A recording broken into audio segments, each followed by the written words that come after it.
माता रानी जय श्री कृष्ण। तो आज हम अपनी गीता माँ के पृष्ठभूमि पर पहुँच चुके हैं और जहाँ पर हम जानेंगे कि ये महाकाव्य कब लिखा गया, ये ज्ञान श्री कृष्ण जी ने अर्जुन जी को कब दिया गया था और ये अर्जुन जी और इनके जो भी थे वो युधिष्ठिर भीम सब जो भी थे ये कौन थे और इनके साथ हुआ क्या था ये बताया गया है यहाँ पर। तो चलिए शुरू करते हैं। जय माता रानी जय श्री कृष्ण। पृष्ठभूमि। यद्यपि भगवत गीता का व्यापक प्रकाशन और पठन होता रहा है किंतु मूलतः यह संस्कृत महाकाव्य महाभारत की एक उपकथा के रूप में प्राप्त है। महाभारत में वर्तमान कलयुग तक की घटनाओं का विवरण मिलता है। इस युग के प्रारंभ में आज से लगभग 4000 वर्ष पूर्व भगवान श्री कृष्ण ने अपने मित्र तथा भक्त अर्जुन को भगवत गीता का उपदेश दिया था। उनकी यह वार्ता जो मानव इतिहास की सबसे महान दार्शनिक तथा धार्मिक वार्ताओं में से एक है, उस महायुद्ध के शुभ आरंभ के पूर्व हुई, जो धृतराष्ट्र के 100 पुत्रों तथा उनके चचेरे भाई पांडवों या पांडु पुत्रों के मध्य होने वाला भारतीय घातक संघर्ष था। धृतराष्ट्र तथा पांडु भाई थे जिनका जन्म कुरुवंश में हुआ था और वे राजा भरत के वंशज थे, जिनके नाम पर ही महाभारत नाम पड़ा।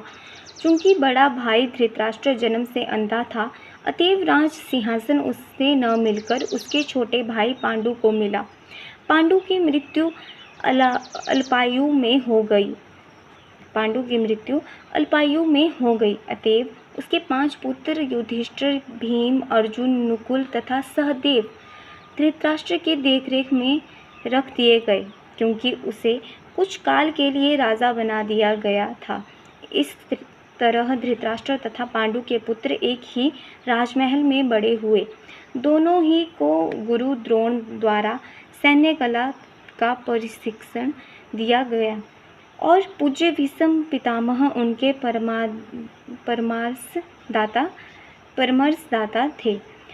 तथापि धृतराष्ट्र के पुत्र, विशेषतः सबसे बड़ा पुत्र दुर्योधन, पांडवों से घृणा और ईर्ष्या करता था। अंधा तथा दुर्बल हृदय धृतराष्ट्र पांडु पुत्रों के स्थान पर अपने पुत्रों को राज्य का उत्तराधिकारी बनाना चाहता था। इस तरह धृतराष्ट्र की सहमति से दुर्योधन ने पांडु के युवा पुत्रों की हत्या करने का षड्यंत्र रचा। पांचों पांडव अपने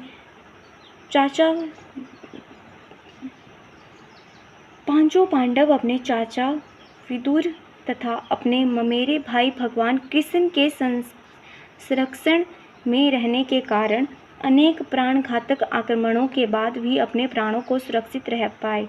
देखिए, यहाँ बताया गया है कि पांचों पांडव अपने चाचा विदुर तथा अपने ममेरे भाई भगवान श्री कृष्ण, तो यहाँ पर उनके ममेरे भाई थे भगवान श्री कृष्ण, तो उनकी वजह से वो अपने प्राणों की सुरक्षित रख पाए। भगवान कृष्ण को सामान्य व्यक्ति नहीं अपितु साक्षात परम ईश्वर है, जिन्होंने इस धराधाम में अवतार लिया था और अब एक समकालीन राजकुमार की भूमिका निभा रहे थे। वे पांडु की पत्नी कुंती या पृथा, पांडवों की माता के भतीजे थे। वे पांडु की पत्नी, जो पांडवों के पिता थे, उनकी पत्नी कुंती या पृथा, ये यहाँ पर बताया गया है कि पांडवों की माता के भतीजे थे। जो पांडवों की माता थी उनके भतीजे थे वो। इस तरह संबंधी के रूप में तथा धर्म के शाश्वत पालक होने के कारण वे धर्मपरायण पांडु पुत्रों का पक्ष लेते रहे और उनकी रक्षा करते रहे।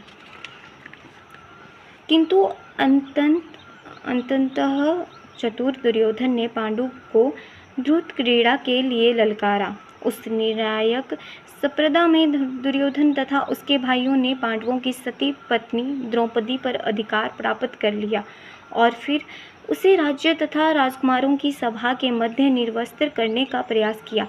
कृष्ण के दिव्य हस्तक्षेप से उसकी रक्षा हो सकी।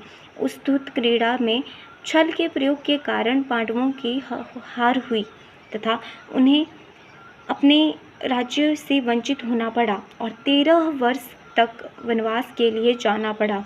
वनवास से लौटकर पांडवों ने धर्मसम्मत विधि से दुर्योधन से अपना राज्य मांगा, किंतु उसने देने से इनकार कर दिया। क्षत्रिय के शास्त्रों नमोदित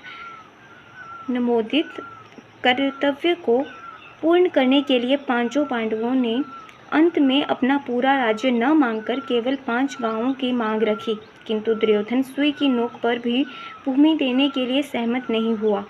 अभी तक तो पांडव सहनशील बने रहे, लेकिन अब उनके लिए युद्ध करना अवश्यम्भावी हो गया।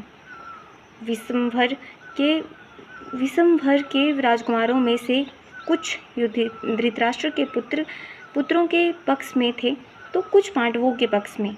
उस समय कृष्ण स्वयं पांडव पुत्रों के संदेशवाहक बनकर शांति का संदेश लेकर धृतराष्ट्र की राजसभा में गए। जब उनकी याचना अस्वीकृत हो गई तो युद्ध निश्चित था। अत्यंत सचरित पांचों पांडवों ने कृष्ण को पूर्ण पुरुषोत्तम भगवान के रूप में पहचान लिया था, किंतु धृतराष्ट्र के दुष्ट पुत्र उन्हें नहीं पहचान पाए थे। फिर भी कृष्ण ने विपक्षियों की इच्छा अनुसार ही युद्ध में सम्मिलित होने का प्रस्ताव रखा। ईश्वर के रूप में वे युद्ध नहीं करना चाहते थे, किंतु जो भी उनकी सेना का उपयोग करना चाहे कर सकता था। प्रतिबंध यह था कि एक ओर कृष्ण की संपूर्ण सेना होगी तथा दूसरी ओर वे स्वयं एक परामर्शदाता तथा सहायक के रूप में उपस्थित रहेंगे।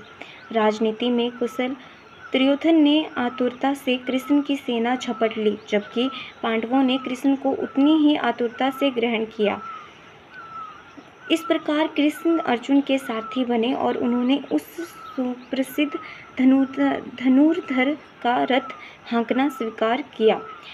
इस तरह हम उस बिंदु तक पहुँच जाते हैं जहाँ से भगवत गीता का शुभ आरंभ होता है। दोनों ओर की सेनाएं युद्ध के लिए तैयार खड़ी हैं और धृतराष्ट्र अपने सचिव संजय से पूछ रहा है कि उन सेनाओं ने क्या किया।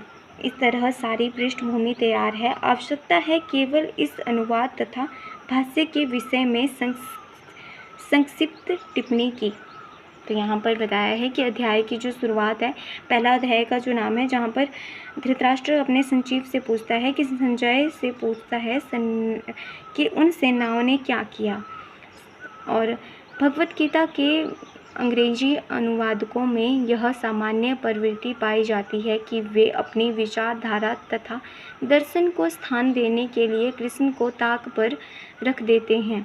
वे महाभारत के इतिहास को असंगत पौराणिक कथा मानते हैं तथा कृष्ण को किसी अज्ञात प्रतिभाशाली व्यक्ति के विचारों को पद रूप में प्रस्तुत करने का निमित्त बनाते हैं तथा श्रेष्ठतम परिस्थितियों में कृष्ण एक गौण ऐतिहासिक पुरुष बना दिए जाते हैं, किंतु साक्षात कृष्ण भगवत गीता के लक्ष्य तथा विषय वस्तु दोनों हैं, जैसे कि गीता स्वयं अपने विषय में कहती है।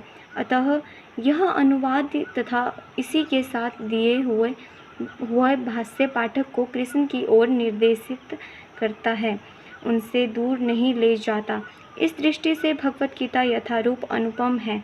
साथ ही इसकी सबसे बड़ी विशेषता यह है कि